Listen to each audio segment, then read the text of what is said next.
Arcadian Vanguard presents The Wrestling News in your daily wrestling newscast for Saturday, April 1st, 2023. Good morning, I'm Mike Sempervive. We begin today with last night's WrestleMania Go Home episode of Smackdown, broadcast live on Fox from the Crypto.com arena in Los Angeles. The show closed with a standoff between WWE Universal Champion Roman Reigns and his WrestleMania opponent Cody Rhodes. You see, it's not their turn. It's yours. Cody Rhodes.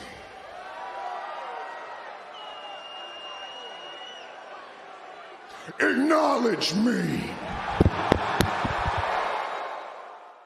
In the opening segment of the show, Sami Zayn and Kevin Owens confronted their WrestleMania opponents, WWE World Tag Team Champions, the Usos. By this time tomorrow night, you will be standing in the ring with the greatest of all time.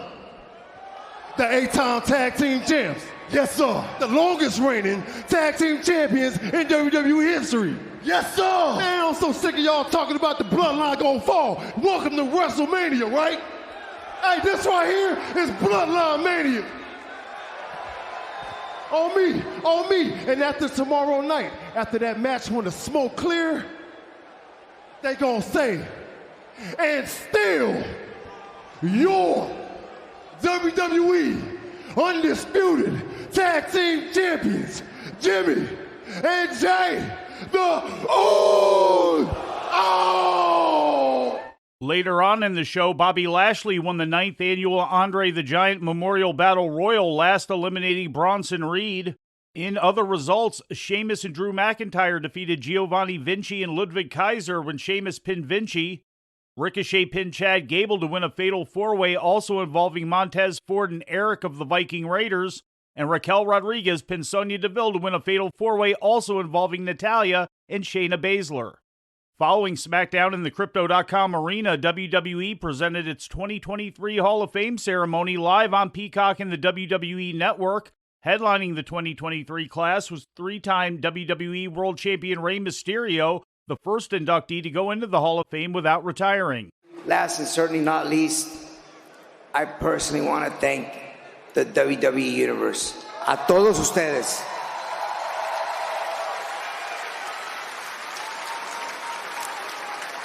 Hear me out when I say this. I truly believe that none of this would be possible without all of you, the WWE Universe.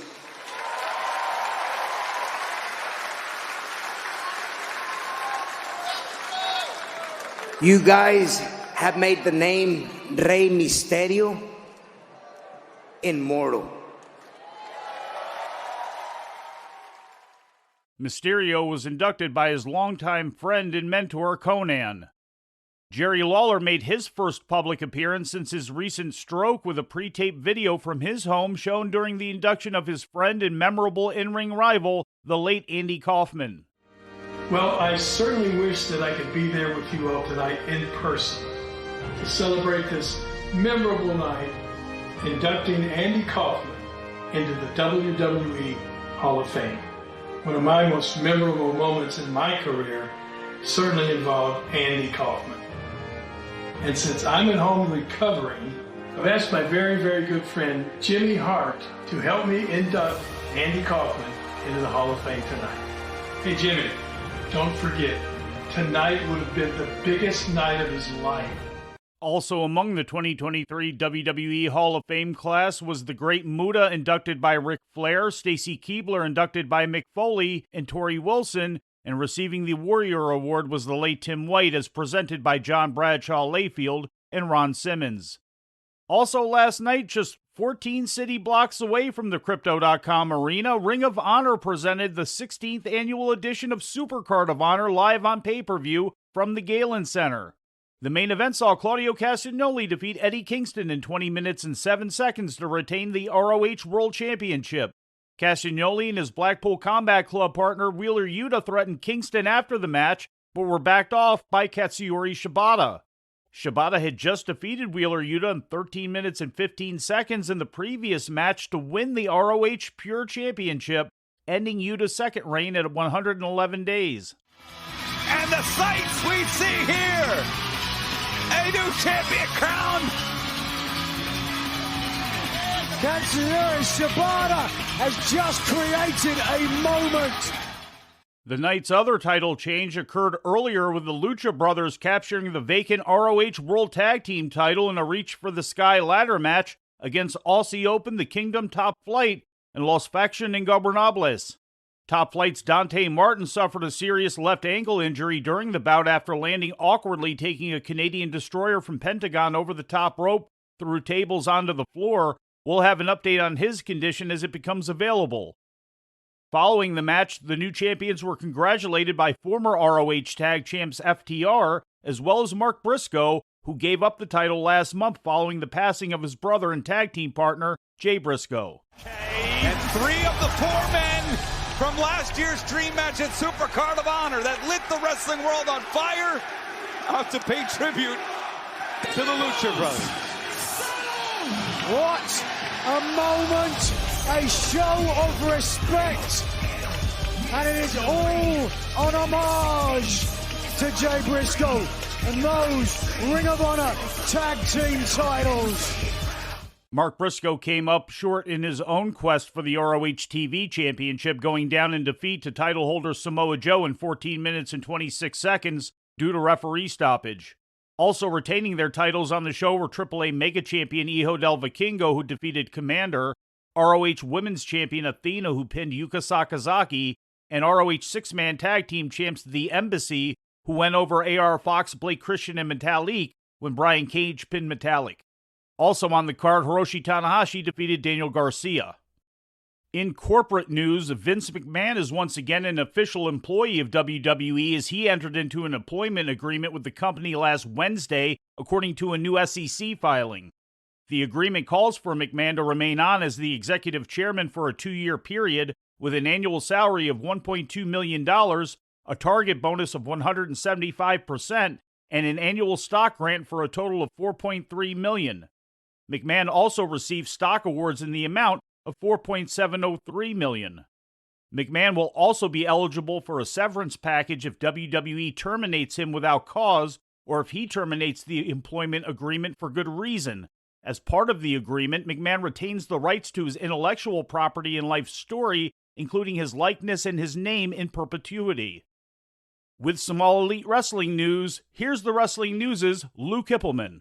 CM Punk and Tony Khan were allegedly close to working out a deal for Punk to return to AEW television, according to an exclusive report in the Wrestling Observer newsletter. The talks surrounding the possible return were reportedly derailed, at least temporarily, by the recent and since-deleted Instagram post from Punk criticizing Khan, Dave Meltzer, Jon Moxley, and Chris Jericho. Meltzer reported that Khan was in favor of bringing back Punk, and went so far as to report that Punk and AEW had worked out the deal in principle. The report did not rule out a possible deal still being made, despite the recent flare-up of tensions among the parties involved. For the Wrestling News, I'm Lou Kipilman. In more WWE news, the company is receiving a $1.5 million subsidy from Puerto Rico in exchange for holding the premium live event Backlash on the island next month, according to an exclusive report from WrestleNomics. In addition to the subsidy, WWE will reportedly receive another $300,000 contribution from the Puerto Rican government, said Mariela Valinas, executive director of the Puerto Rico Convention's District Authority. Quote, both the Puerto Rico Convention District Authority and the Puerto Rico Tourism Company will contribute significantly, although the Convention Authority is adding to the agreement the use of the venue as an additional in-kind portion, end quote. WWE made a similar subsidy deal with the government of Wales for last year's Clash at the Castle PLE, although those financial details were never made public. Backlash will mark the first televised WWE event in Puerto Rico since 2005's New Year's Revolution pay-per-view. With AEW Rampage, here's the Wrestling News' Lou Kipilman. AEW presented a taped edition of Rampage last night on TNT, featuring matches recorded last Wednesday night at the Chaffetz Arena in St. Louis. The show ended with a confrontation between Juice Robinson and Ricky Starks, with Starks hitting the ring to save Action Andretti from a post-match attack from Robinson.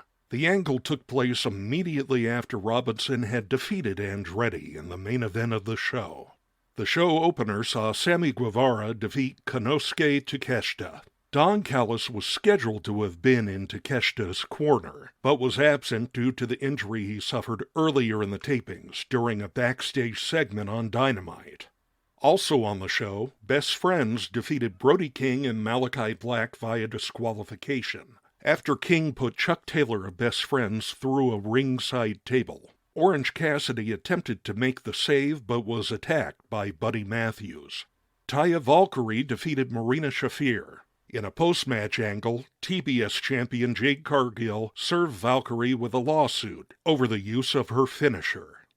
For the wrestling news, I'm Lou Kipilman. Joey Janela's 7th annual spring break was held yesterday at the Ukrainian Cultural Center in Los Angeles. Former IWGP World Champion Kota Ibushi defeated Janela in the main event of the show that bears his name. The match was Ibushi's second of the weekend, also appearing at Thursday's Bloodsport show. Ibushi had been out of action since October of 2021, and his contract with New Japan expired at the end of January. Nick Gage and Maki Ito defeated Bussy, Effie and Ali Catch in a mixed tag match. After it ended, Matt Cardona and Steph DeLander attacked Gage and Ito, which led to Masha Slamovich coming out to make the save. She stuck around for an impromptu title defense, defeating Lander in 6 minutes and 26 seconds. The East-West Express duo of Jordan Oliver and Nick Wayne knocked off the Motor City Machine Guns to win the GCW World Tag Team title. In other matches, Hijo del Vikingo defeated Speedball Mike Bailey, and in the opener, Blake Christian survived 8 other people to win the Grab the Brass Ring, Doors, Ladders, and Chairs match. Taking a look at some of the highlights around the rest of Los Angeles on an extremely busy WrestleMania Friday, Prestige Wrestling held its Nervous Breakdown show at the Globe Theater. Alex Shelley, Kushida, and Ultimo Dragon defeated Filthy Tom Lawler, Jarrell Nelson, and Royce Isaacs. Japanese women's wrestling legend Aja Kong returned to the ring to defeat Masha Slamovich. Kevin Blackwood defeated Shigehiro Irie. Taya Valkyrie beat Miyu Yamashita, and Titus Alexander defeated Michael Oku to retain the West Coast Pro Championship. GCW vs. DDT took place at the Ukrainian Cultural Center. Jun Akiyama and Tetsuya Endo defeated Homicide and Tony Deppen. Jordan Oliver and Nick Wayne defeated Mao and Speedball Mike Bailey. Yuki Ueno defeated Joey Janela, and Kazusada Higuchi defeated Starboy Charlie. GCW Jimmy Lloyd's Degeneration F also took place at the Ukrainian Cultural Center. Sandra Moon defeated Kenzie Page. Cole Radrick defeated Titus Alexander, and Jack Cartwheel defeated Hunter Drake. Tokyo Joshi Pro Wrestling live in Los Angeles at the Globe Theater. Rika Tatsumi defeated Billy Starks to retain the TJP International Princess Championship. Mizuki and Yuka Sakazaki won the TJP Princess Tag Team titles from Maki Ito and Miyu Yamashita. Circle 6 Treehouse of Dreams at the Knucklehead Hollywood, Zachary Wentz defeated Titus Alexander to retain the Circle 6 World title. And Circle 6 Power Hour, also at the Knucklehead Hollywood, saw Calvin Tankman defeat Juicy Finau, Jacob Fatu defeated Big Damo, and AJ Gray defeated Jake Something. Turning to Japan, Stardom's Cinderella tournament continued today at the Light Cube Utsunomiya, featuring 2 second-round matches and 3 third-round matches. In second-round affairs, Natsuko Tora defeated Tam Nakano, while Saki Kashima upset Suri. Third-round matches saw Mirai defeat Saya Ida, Xena defeated Thekla, and Mai Sakurai defeated Mariah May. The tournament continues tomorrow with the quarterfinals at Tokyo's Kurikan Hall. And before we leave you today, we'd like to remind you that however you consume your content, you can find the wrestling news 24 hours a day and 7 days a week across social media. On Twitter, follow us at Wrestling News AV. Our Facebook page is also Wrestling News AV. The Wrestling News can also be found on the Arcadian Vanguard YouTube page. And for those who utilize Amazon Echo devices, just tell Alexa to play the Wrestling News podcast. And remember to make sure you add podcast at the end. Once again, for daily updates, breaking news, and more, follow the Wrestling News across social media. And that's the news for today. If anything happens, we will be here to tell you about it. No clickbait, no paywall, just the wrestling news. The Wrestling News is a division of Arcadian Vanguard, and the Wrestling Newscast is a production of the Arcadian Vanguard Podcast Network.